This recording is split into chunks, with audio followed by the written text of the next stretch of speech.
Cette croix me sera toujours chère.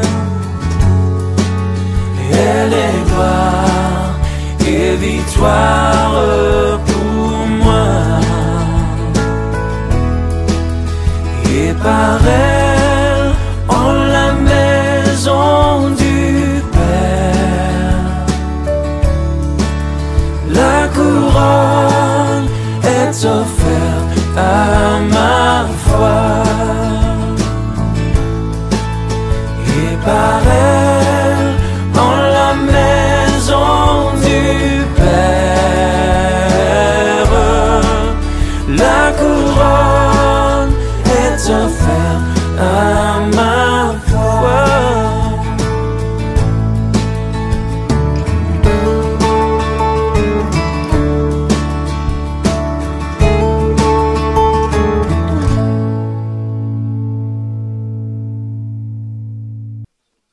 Nous avons la joie aujourd'hui d'avoir avec nous un pasteur de Martinique. Il y a combien de personnes de Martinique? Oui, il y a quelques personnes quand même. Oui. Ah, et certains mettent les deux mains.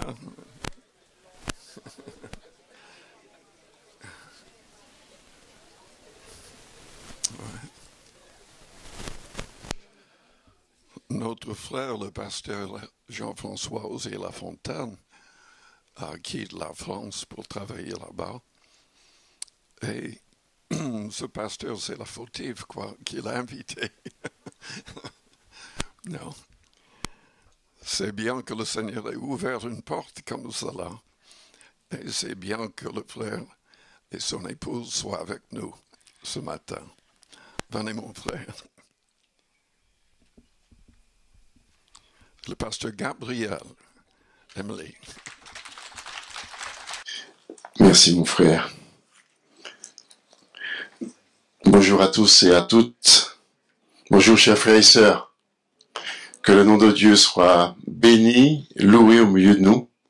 Je suis heureux d'être parmi vous ce matin parce que la famille de Dieu, partout où elle se retrouve, elle se rassemble. Alors, nous nous sentons tout à fait dans notre élément. Hein? Nous chantons des chants que nous connaissons. Nous prions d'une certaine manière dans laquelle nous nous retrouvons.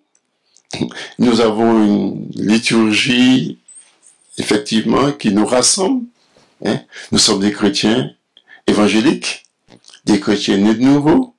Voilà, et partout où des chrétiens nés de nouveau se retrouvent, eh bien, la famille de Dieu est là.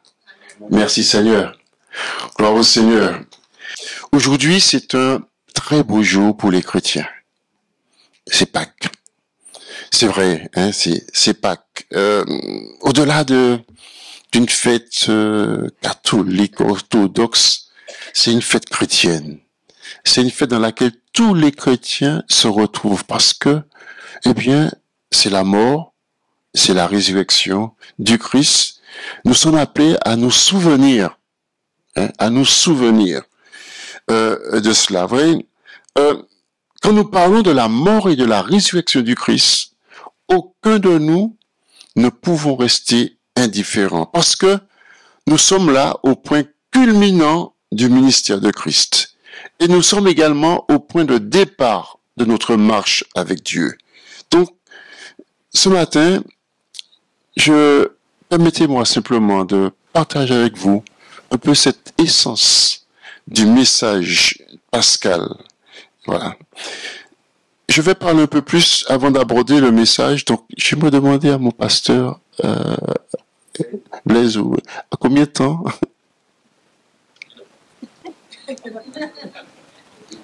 Comment? D'accord, ok. Tu me fais un petit signe parce que j'ai pas de... Le petit truc là. Ah, ok. Ah, d'accord. Non, c'est très bien. C'est très bien comme ça. C'est super. Voilà. Comme ça, on arrive à bien gérer les choses. Voilà. Donc comme je vous l'ai dit, donc je m'appelle... mon prénom, c'est Gabriel. Mon nom c'est Émilie. Je suis marié à Jacqueline. Je suis père de 4 enfants, 2 filles, 2 garçons, ou bien 2 garçons, 2 filles, et puis 6 petits-enfants. J'ai connu Dieu, voilà, ça vous situe un peu le personnage, donc pas seulement avec les cheveux blancs, mais un peu, voilà, avec quand même déjà un parcours de vie.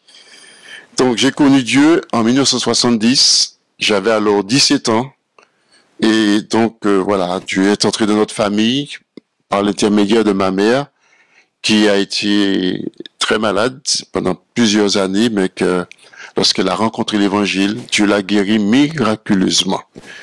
J'avais jamais entendu parler des évangéliques ni de l'Évangile. J'étais dans ma vie à l'époque jeune, avec des aspirations, avec des perspectives, des ambitions. Donc, évangélique, pour moi, c'était quelque chose de totalement inconnu. Également, et donc j'ai découvert l'Évangile par l'intermédiaire de cette action de Dieu dans la vie de ma mère. Et puis parce que, par suite de cette action, nous avons commencé à fréquenter l'Église et Dieu a touché notre cœur. Donc, je dis, voilà, nous étions plusieurs dans la famille, dans le quartier, à nous donner à Dieu. Donc, durant toutes ces années, j'ai appris à connaître Dieu, même si je peux, avec beaucoup de recul, dire je suis encore loin de connaître tout de Dieu. Mais je sais ce qu'il est capable de faire parce que j'ai vu Dieu à l'œuvre dans plusieurs situations dans lesquelles Dieu est intervenu de manière forte, de manière surprenante, de manière miraculeuse. Je crois au Dieu des miracles parce que, bien sûr, j'ai vu Dieu agir, j'ai vu Dieu accomplir des miracles, que son nom soit béni. J'ai vu des réponses extraordinaires de Dieu à la prière, que Dieu soit loué. Donc c'est un bonheur d'avoir Dieu dans notre vie, c'est un bonheur de vivre dans cette vérité, et surtout dans cette vérité de sa mort et de sa résurrection. Et le titre de mon message ce matin, c'est Pâques, une interpellation continuelle. Une interpellation continuelle. Le texte que je vous invite à lire comme introduction, votre pasteur l'a déjà lu ce matin, mais on va le relire. Il se trouve dans Luc 24, les versets 1 à 12. 1er à 12. Le premier jour de la semaine, elles se rendirent à la tombe de grand matin en apportant les aromates qu'elles avaient préparés. Elles trouvèrent que la pierre avait été roulée de devant le tombeau. Elles entrèrent, mais ne trouvèrent pas le corps du Seigneur Jésus. Comme elles étaient perplexes à ce sujet, voici que 2 hommes se présentèrent à elles en habits resplendissants. Toutes craintives, elles baissèrent le visage vers la terre, mais ils leur dirent, « Pourquoi cherchez-vous le vivant parmi les morts? Il n'est pas ici, mais il est ressuscité. Souvenez-vous de quelle manière il vous a parlé lorsqu'il était encore en Galilée, et qu'il disait, « Il faut que le Fils de l'homme soit livré entre les mains des pécheurs, qu'il soit crucifié, qu'il ressuscite le 3e jour. » Et elles se souvinrent des paroles de Jésus. Du tombeau, elles s'en retournèrent pour annoncer tout cela aux 11 et à tous les autres. C'était Marie-Magdeleine, Jeanne, Marie, mère de Jacques, et les autres avec elles le dirent aux apôtres. Mais ces paroles leur apparurent comme une niaiserie, et ils ne crurent pas ces femmes. Mais Pierre se leva et courut au tombeau. En se baissant, il ne vit que les bandelettes qui étaient à terre, puis il s'en alla chez lui, dans l'étonnement de ce qui était arrivé. Le tombeau était vide. Les bandelettes étaient là. Tout.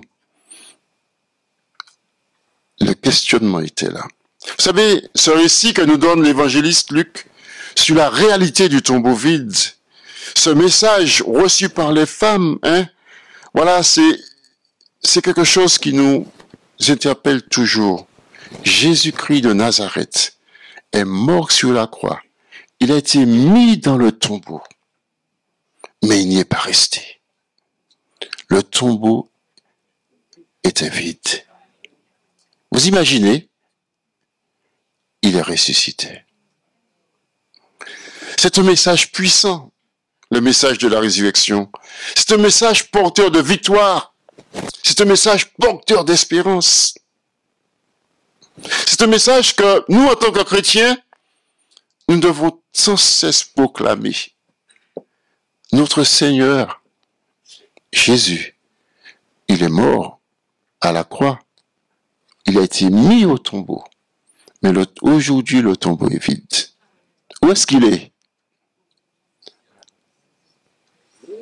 Élevé à la droite de Dieu, intercédant pour nous, permettant à son Église de prospérer, d'avancer, de remporter des victoires, en attendant le jour glorieux des retrouvailles célestes. Quelle espérance! Alléluia! Merci Seigneur. Quelle espérance!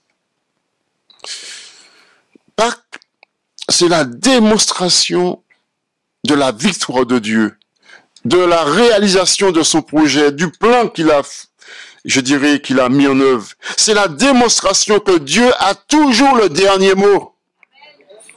Dans les lieux célestes, la défaite de l'adversaire a été consommée et automatiquement des perspectives nouvelles s'ouvrent désormais pour tous les hommes.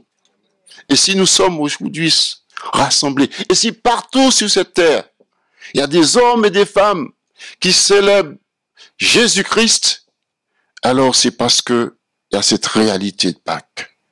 Que Dieu soit béni. Pâques nous dit que Dieu veut le meilleur pour l'homme, que les projets construits pour lui et en sa faveur par Dieu vont pouvoir se réaliser. Pâques nous dit que malgré toutes les oppositions, malgré le plan de l'ennemi, ce que Dieu a déclaré, ce qu'il a préparé, s'est réalisé. Amen. Le salut est venu. Il s'est pleinement accompli. La postérité issue de la femme, celle du Fils, a écrasé la tête de Satan. Que Dieu soit loué. Amen. La victoire de Dieu, la victoire du camp de Dieu nous apporte la plus belle des espérances. Nous pouvons devenir des enfants de Dieu. Nous pouvons retrouver une relation avec Dieu. Nous pouvons être libérés du pouvoir de Satan. Nous pouvons être libérés du pouvoir du péché. Nous pouvons être guéris de nos peines et de nos douleurs. Parce que Jésus, il est mort, il est ressuscité. Et qu'il est auprès du Père. La malédiction qui nous poursuivait a été brisée définitivement. Et maintenant, nous avons un avenir. Et nous attendons le renouvellement de toutes choses. Que le nom de Dieu soit béni. Amen. Pour cela, Dieu ne nous demande pas grand-chose, mes frères et sœurs, mes bien-aimés, mes amis. Dieu nous demande simplement de croire. Quelle facilité! C'est tellement simple. C'est tellement, je dirais que c'est, pour nous les hommes, c'est trop simple. Alors on va essayer de mettre quelque chose dans la balance. Mais Dieu nous dit maintenant, tout est gratuit. Vous savez, il y a de ça quelques années, mon épouse et moi, on a décidé de marquer nos 25 ans de mariage. Et on a fait un petit voyage au Canada. C'est la première fois que nous y allions. Et quand nous sommes arrivés à Montréal, il y a un truc qui nous a surpris. Parce que à Montréal, vous avez une église qui est en haut, là. Bon, je sais pas s'il y a une seule église, il doit y avoir plusieurs. Mais... Et il y avait des marches. Mais ce jour-là, au mois de juillet, à Montréal, il fait chaud. Hein? Il faisait chaud, il faisait très chaud, il y avait un gros soleil. Nous avons vu des personnes qui montaient les marches. Mais je vous dis, ça grimpait, hein. J'ai pas compté, hein. Ceux qui sont martiniquais, qui connaissent le quartier de Trenel, à l'époque, il y avait un endroit, on appelle les 44 marches. Je vois que ça dit quelque chose à certains. Donc, mais là, c'était pas 44, hein. Nous avons vu des personnes qui montaient sur les genoux, sous un soleil. Un soleil, il faisait chaud, montait comme, voilà. Et je me dis, mais franchement, Dieu ne nous a pas demandé tout cela. Tout a été fait, tout est accompli. Ouais, on n'a pas besoin de porter une croix de nouveau. Oui, une autre forme de croix, bien sûr, nous dit l'Écriture, mais non, on n'a pas besoin de ce que nous montrent un peu quelquefois les Philippiens et autres. On n'a pas besoin d'aller se faire clouer de nouveau. On n'a pas besoin de monter, de se faire... de souffrir autant. Jésus a tout fait. C'est trop facile pour nous. On trouve que c'est trop facile. Mais c'est cela. Tout est grâce. Nous n'avons rien à faire. Sinon que croire. Et c'est merveilleux de connaître cette grâce. C'est merveilleux de connaître cette réalité. Nous devons continuellement bénir Dieu pour cela. Nous devons nous réjouir de cette fête de Pâques parce que la Pâques, c'est pas un passé, c'est aussi un avenir. Hein? Parce que avec la mort de Jésus, quand Jésus a été mis dans le tombeau, le diable a fait passer le mot, vous n'avez aucun avenir. Je reste le plus fort, je vous dominerai. Vous voyez, celui qui voulait m'abattre, le voyez-le, il est dans le tombeau. Mais avec la résurrection, Dieu nous dit, vous avez un avenir. Vous avez de l'espérance. Ce que je dis, je l'accomplis. Ce que je promets, je le donne. Vous m'appartenez. Vous êtes mes enfants. Je vous donne la vie éternelle. Je vous donne la possibilité de vivre dans la liberté du Christ. Mon fils a été mis à mort, mais je l'ai ressuscité. Ah, c'est joli Pâques. Que le nom de Dieu soit béni. Avec Pâques, il y a le retour de la vie. Tout ce qui nous conduisait dans la mort, tout ce qui apporte la mort, tout ce qui était lié à la mort a été condamné dans l'esprit de Pâques. Nous pouvons sortir de la mort et de la plus mauvaise des morts, celle à laquelle nous condamnait le péché. Hein? Maintenant, nous avons la vie parce que la réconciliation a été obtenue. C'est ce message-là que le Christ ressuscité va demander à ses disciples d'apporter à toute l'humanité. Ce message puissant que nous possédons, nous les bien-aimés du Père. Nous possédons un message fort, hein, parce que nous reconnaissons, nous sommes en possession de ce message qui nous dit que nous ne sommes plus condamnés à vivre dans l'esclavage de nos passions, dans nos souffrances, dans une forme de mort qui vient à nous sous plusieurs formes, parce que maintenant il y a la vie qui nous vient du Christ ressuscité, et en lui nous avons un avenir. Même dans la mort physique, le chrétien a un avenir, parce qu'il sait que quelque part, son espérance ne s'arrête pas au tombeau. Que Dieu soit béni. Que Dieu soit béni. C'est pour ça que je dis, oui, Pâques, c'est une interpellation continuelle pour tous les chrétiens. C'est cette disposition que nous devons avoir à toujours entrer, rester dans le projet de Dieu. Parce que c'est la vie que le Christ nous a donnée qui est l'essentiel, qui doit rester toujours, qui doit toujours demeurer en nous. Et il faut que nous, les chrétiens, que tous ceux qui sont des hommes et des femmes qui composent son Église, puissent toujours être en harmonie avec ce projet de Dieu. Non, je leur rappelle, nous ne sommes pas ici pour célébrer un événement du passé, mais pour que cet événement qui s'est déroulé il y a, je dirais, près de, ou plus de 2000 ans, hein, puisse me parler encore aujourd'hui, puisse continuellement me bouleverser, puisse révolutionner ma vie, mon engagement, pour que ce que le Christ nous a donné puisse être toujours un élément qui me permette de gagner avec lui. Que le nom de Dieu soit béni.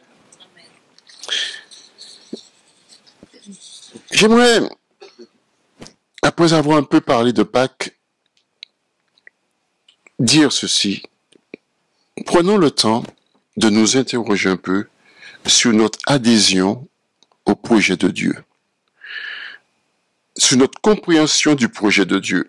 Et pour le faire, j'aimerais vous inviter à juste regarder un peu comment les disciples que le Christ avait appelés ont réagi par rapport à ce projet de Dieu.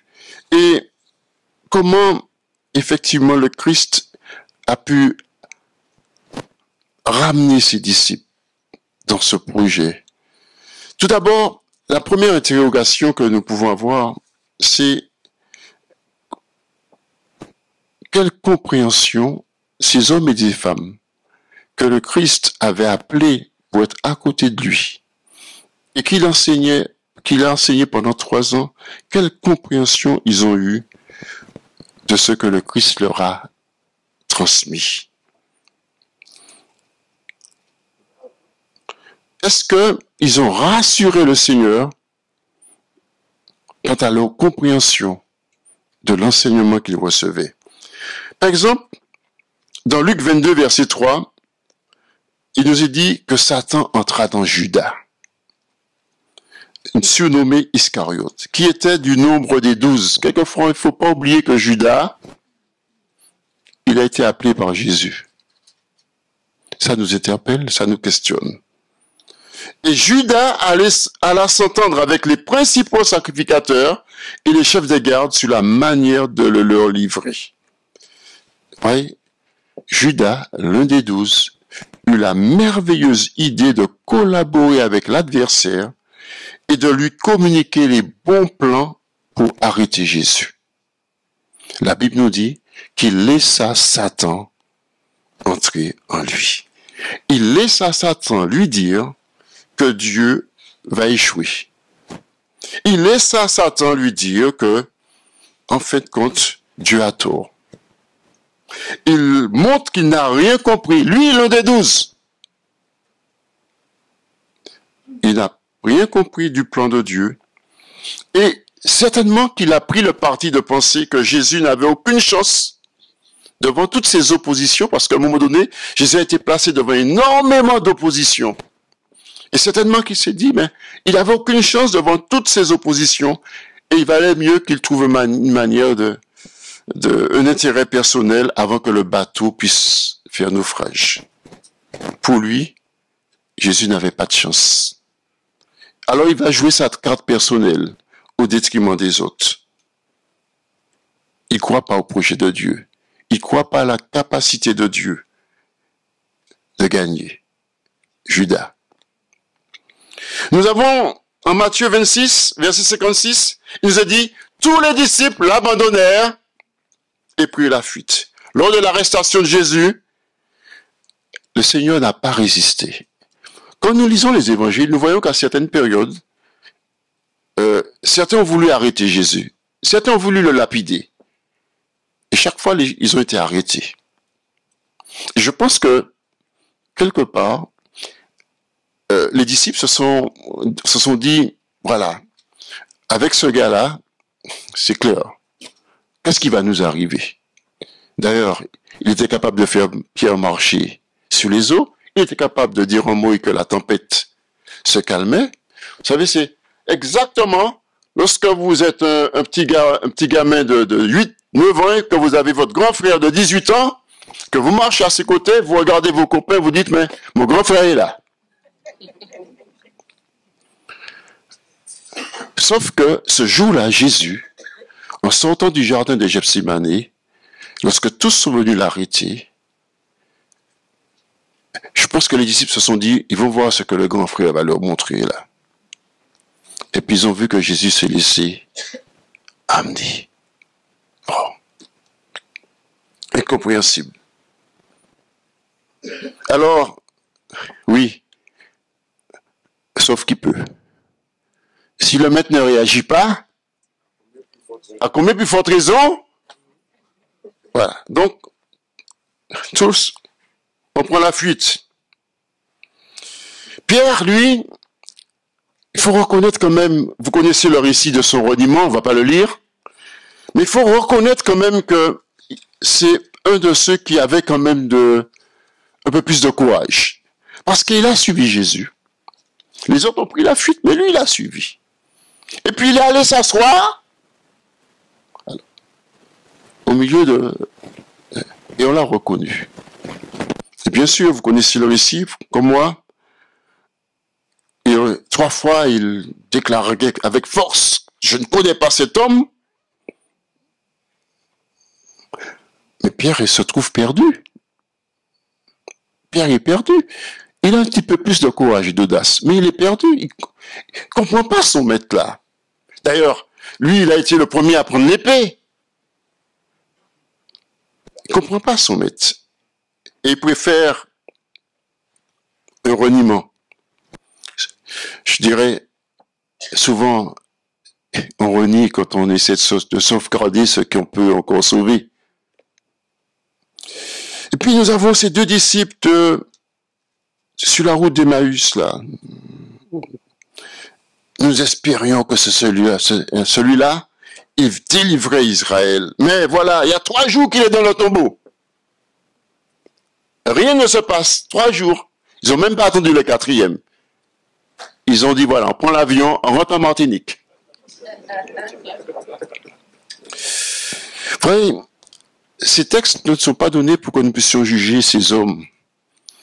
Mais elles nous permettent de comprendre que dans notre cheminement avec Dieu, nous nous heurtons à des situations de vie, des situations difficiles, qui nous poussent quelquefois à lâcher prise, qui nous poussent à nous retrancher, qui nous poussent à prendre de la distance également, qui nous poussent à nous protéger, qui nous poussent à quelquefois avoir du doute, manifester de l'incrédulité.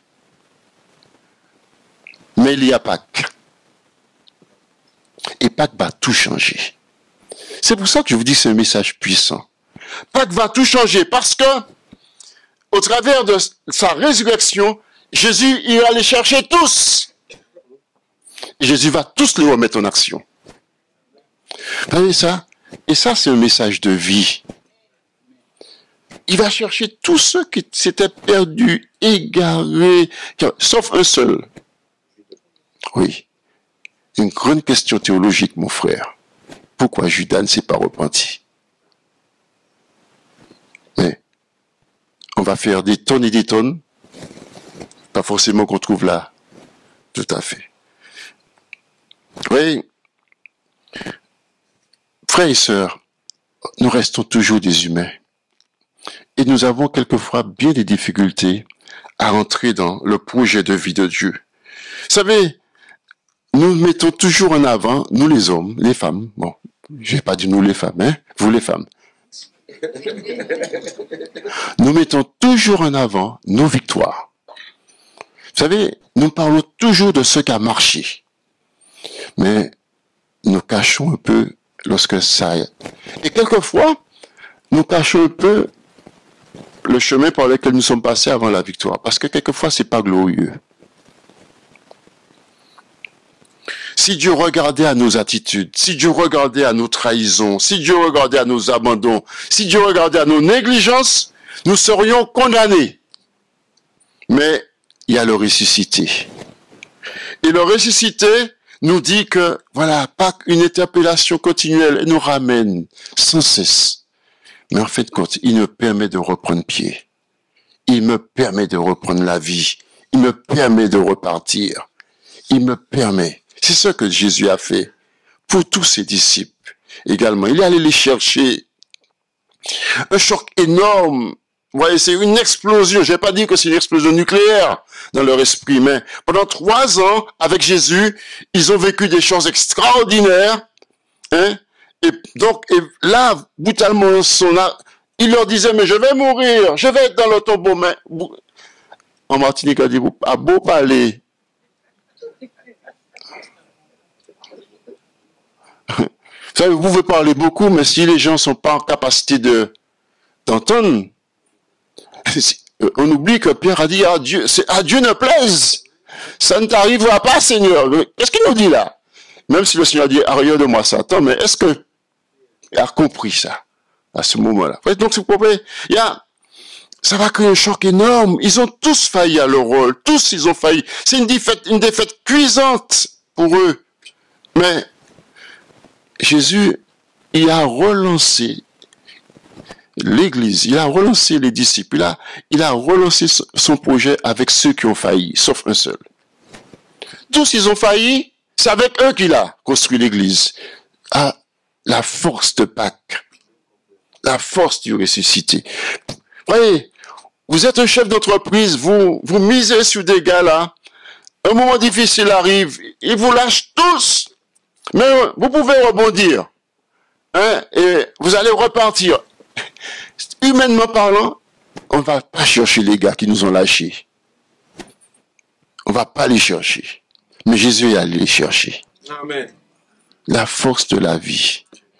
Oui, il va de la rencontre de tous ceux qui ont failli également. Il va les rassembler, tous ceux qui ont abandonné, il va reconstituer. Et la Bible nous dit, voyez, après la résurrection, il ira sur le chemin, il va rencontrer ses deux disciples, il va partager le pain avec eux, ils vont le reconnaître. Ensuite, il va apparaître à tous les disciples, à rassembler.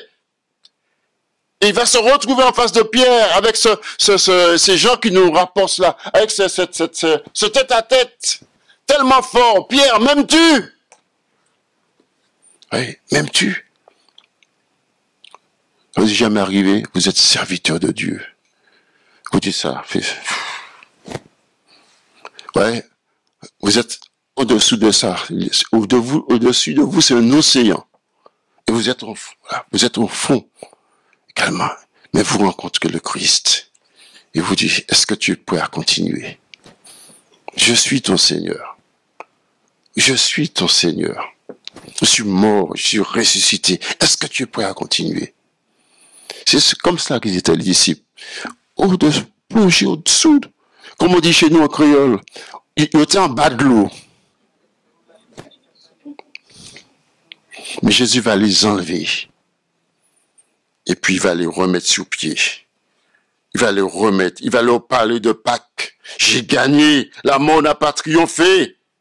Amen. Et ensuite il va leur dire, je vais vous donner ce qu'il vous faut, le Saint-Esprit. Et avec ce Saint-Esprit, avec Pâques, ils vont construire l'Église. Et l'Église vit jusqu'à aujourd'hui, avec des hommes qui ont failli. Et l'Église continue jusqu'aujourd'hui, pas avec des hommes qui sont des êtres supérieurs, ce ne sont pas des Batman, non. Ce sont des hommes normaux, mais qui Dieu a mis l'Esprit Saint, qui appuient leur vie, vous et moi, nous tous ensemble, sur le fait qu'un jour, le Christ, nous l'avons rencontré dans sa mort et dans sa résurrection, et qu'il vit en nous. Et quelles que soient les circonstances au travers desquelles nous passons, il vient quand même à notre rencontre, il nous remet sur pied, et nous dit on continue, on avance. Que Dieu soit béni, que Dieu soit loué.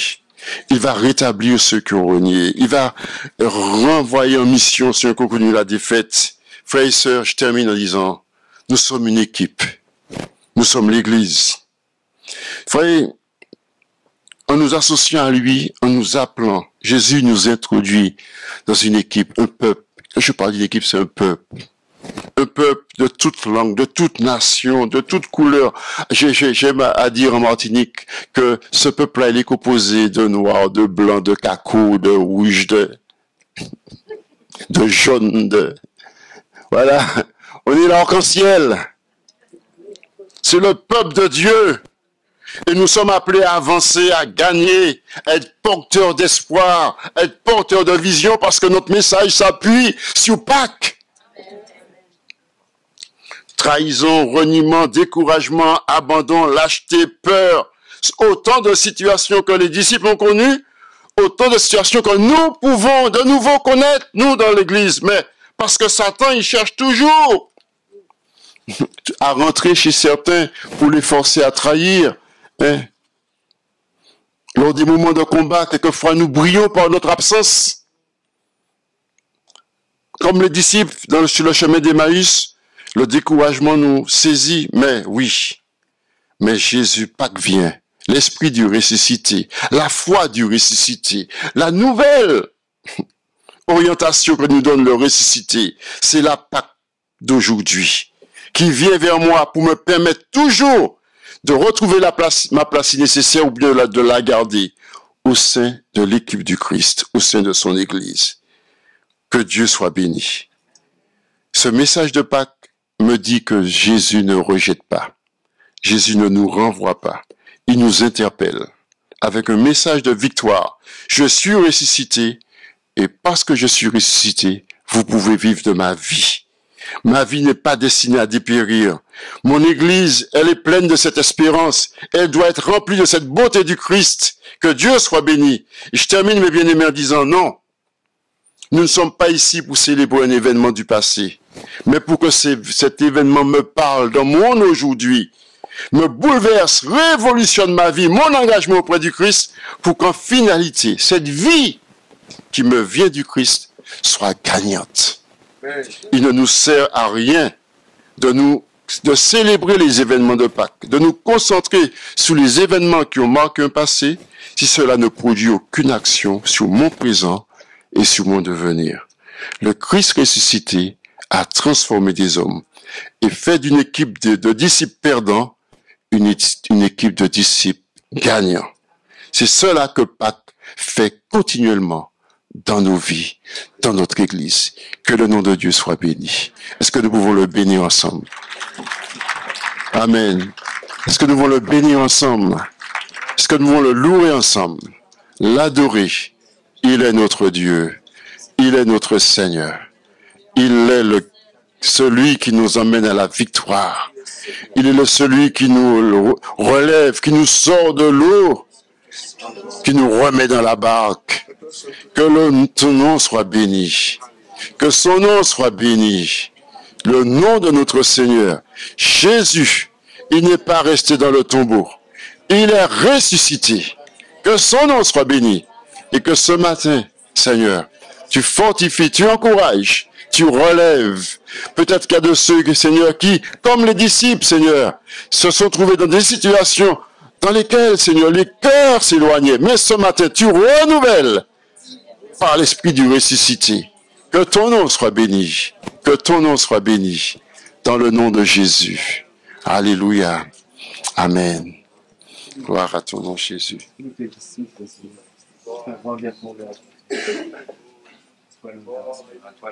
Gloire à toi, Jésus. Alléluia.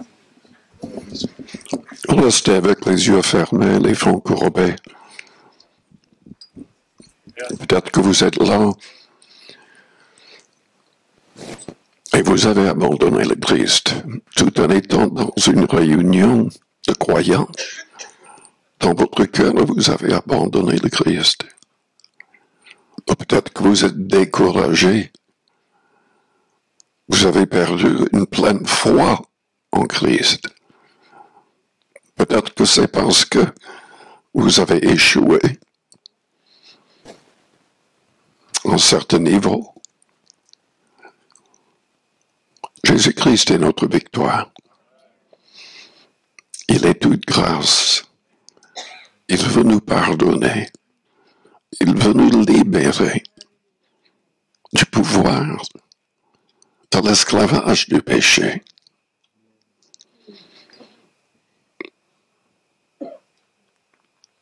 Est-ce que vous le croyez? Pendant que les yeux restent fermés, si vous avez besoin de prière parce que ça ne va pas spirituellement ce matin, vous n'avez pas une pleine joie à cause d'un échec, à cause d'une chute spirituelle, sachez que le Seigneur veut vous relever. Il veut vous élever. Il veut vous transformer. Peut-être que vous êtes là et vous n'avez pas encore décidé de saisir la main du seul vrai Sauveur.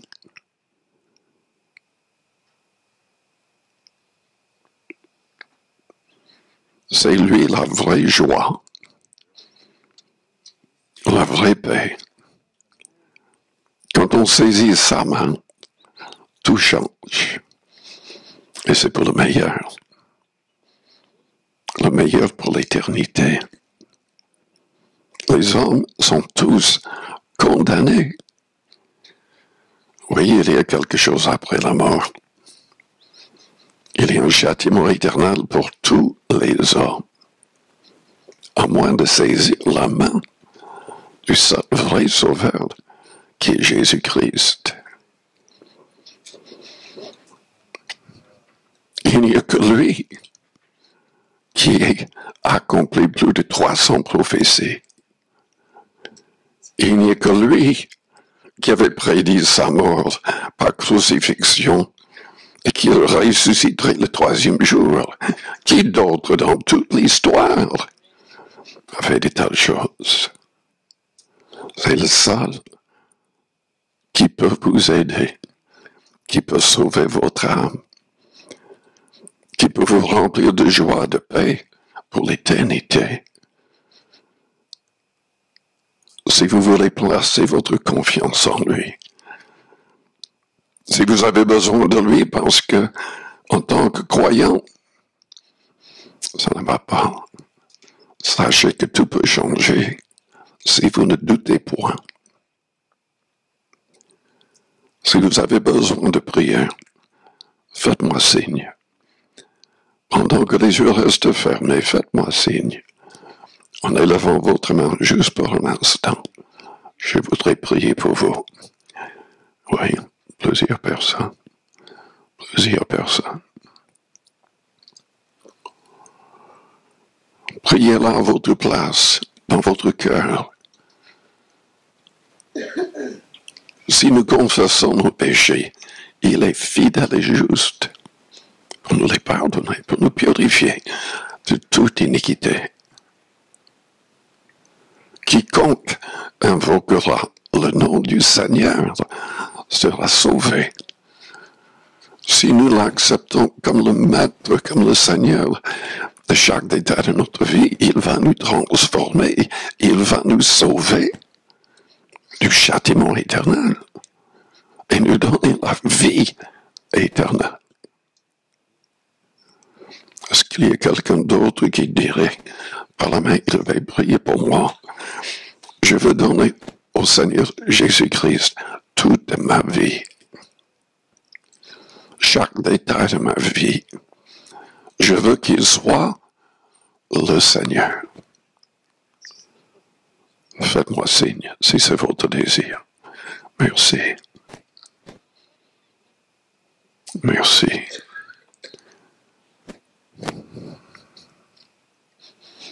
Je vous invite à répéter une prière après moi, que toute l'Église répète cette prière pour aider les personnes qui veulent se mettre en règle.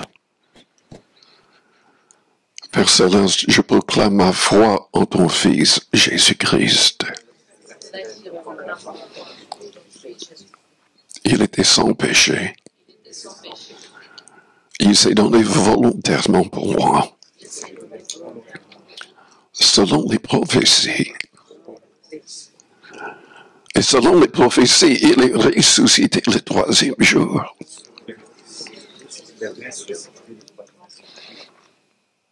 Pour rendre juste à tes yeux toutes les personnes qui croiraient en lui.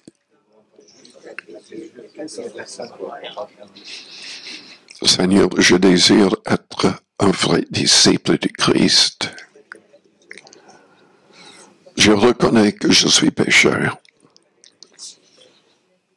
que je dois changer dans tous les domaines. Mais c'est avec ton aide. Je ne peux pas le faire tout seul. J'ai besoin de ton esprit en moi.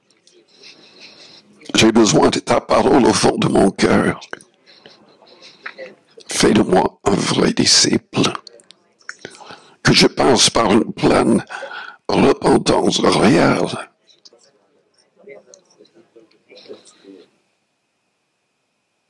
Je place tout à tes pieds, Seigneur.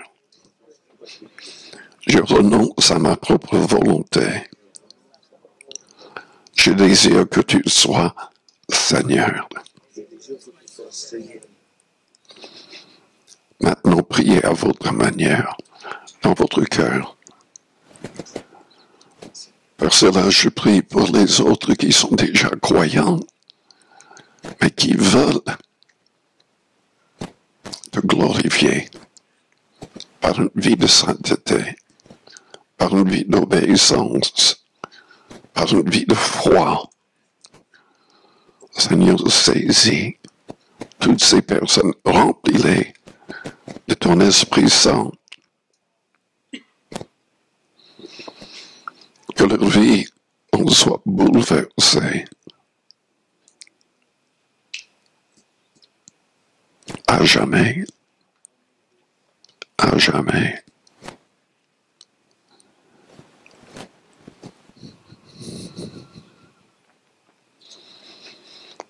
Jésus-Christ est ressuscité.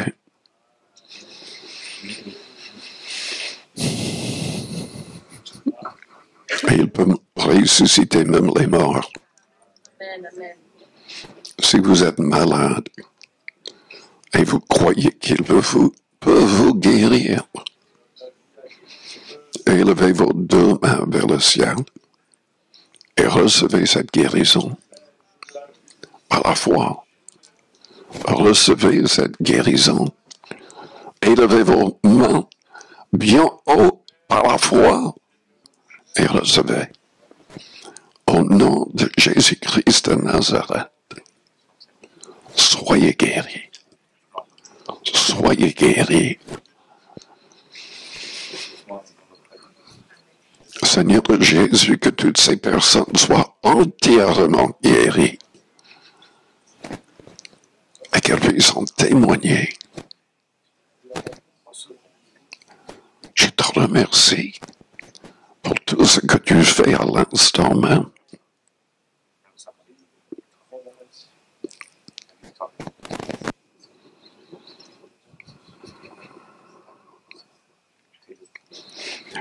Tu as souffert pour que tout homme puisse être pardonné. Tu as souffert pour que les malades soient guéris. Nous le croyons, nous le proclamons et nous recevons ta victoire. Au nom de Jésus-Christ, au nom du Seigneur Jésus-Christ. Remerciez-le par la foi. Élevez votre foi et remerciez-le par la foi. Alléluia. Alléluia.